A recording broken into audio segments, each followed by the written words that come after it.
अस्सलाम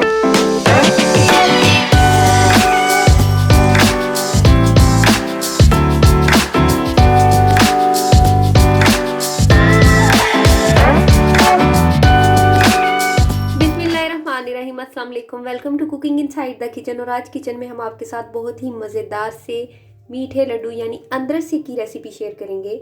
please recipe को fully watch कीजिएगा और इन्जॉय कीजिएगा। यकीनन आप भी बहुत अच्छे तरीके से अपने घर में इसे तैयार कर सकते हैं।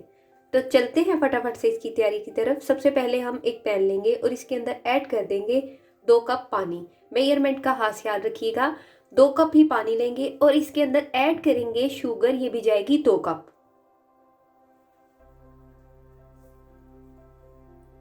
अब हम इसे डिज़ोल्व करेंगे और एक अच्छा सा शीरा बना लेंगे। इसके लिए शीरा वैसा नहीं चाहिए जैसे हम मिठाइयों के लिए तैयार करते हैं। जस्ट हम थोड़ी सी शुगर को मेल्ट करेंगे और जब इसके अंदर एक बॉयल आ जाएगा तो इसके अंदर ये मेरे पास पिसा हुआ आटा है चावल का, 1.5 कप ही है चावल का आटा। और इसके अंदर मैंने ऐड की है 2 टेबलस्पून सूजी।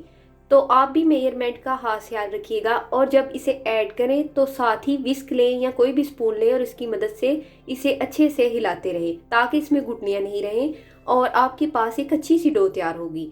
तो आप जैसे ये देख रहे हैं थोड़ा सा थिक हुआ है, तो स्पून को आपने हिलाते रहना है, इसे रोकेंगे नहीं और अच्छे तरीके से मिक्स करते रहेंगे। और बिल्कुल मीडियम फ्लेम पे आप देखेंगे कि जल्दी से इसके अंदर ये थिकनेस आनी शुरू हो जाएगी और हमारे पास बिल्कुल अच्छी सी डो तैयार हो जाएगी चावल के आटे की। चावल का आटा और सूजी का इसके अंदर मिक्सचर बहुत ही अच्छा लगेगा और इसे थोड़ा सा क्रिस्पी भी रखेगी सूजी। जी, तो जैसे आप देख रहे हैं बड़ी अच्छी सी डो तैयार हो चुकी है जैसे हमारे पास आटा होता है।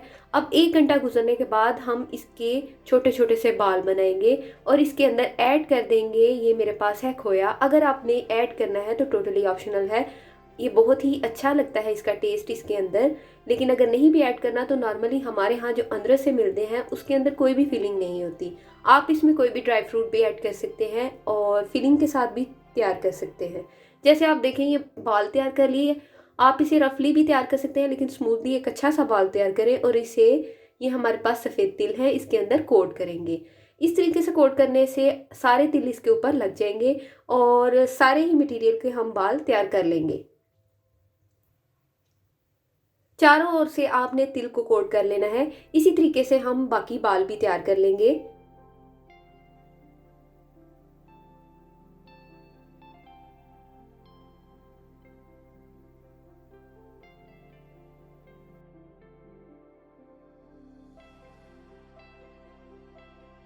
जी, तो ये हमारे सारे बाल इसी तरीके से हमने तैयार कर लिए थे। अब चलते हैं फ्राई प्रोसेस की तरफ। तो कोई भी रिफाइंड ऑयल ले लें और बिल्कुल लो मीडियम फ्लेम पे आप इसे फ्राई करेंगे, यानी पहले ही बहुत ज़्यादा गर्म ऑयल नहीं होना चाहिए। तो आप हल्के हाथों से जो बाल तैयार किए हैं उनको ऐड कर देंगे और जब एक साइड पे बड़ा अच्छा सा खूबसूरत सा गोल्डन कलर आएगा तो हम साइड को चेंज कर देंगे। और आप ये भी देखेंगे कि परफेक्ट जो होते हैं अंदर से, उनकी एक ये भी क्वालिटी होती है कि उनके अंदर क्रैक्स आते हैं क्योंकि वो क्रंची से होते हैं। तो ये देखिए एक तरफ अच्छा सा गोल्डन सा कलर आ गया है हमारे पास अनरसों पे। तो हम इसकी साइड्स को चेंज करेंगे। आप इसे किसी भी न्याज में या फिर वैसे भी टी टाइम स्नैक में भी इंजॉय कर सकते हैं। यकीनन आपको ये बहुत पसंद आई होगी। और ये देखें माशाल्लाह से बहुत ही खूबसूरत सा कलर आ चुका है चारों ओर और क्रिस्पी से हमारे पास अंदर से तैयार है। अब हम इसे डिश आउट करेंगे और आपको दिखाएंगे। अगर रेसिपी पसंद आए तो प्लीज़ रेसिपी को लाइक कीजिएगा और इस लिंक को शेयर कीजिएगा फैमिली और फ्रेंड्स में। इंशाल्लाह फिर मिलेंगे अच्छी सी रेसिपी लेके। तब तक के लिए अपनी दुआओं में याद रखिएगा। अल्लाह हाफिज़।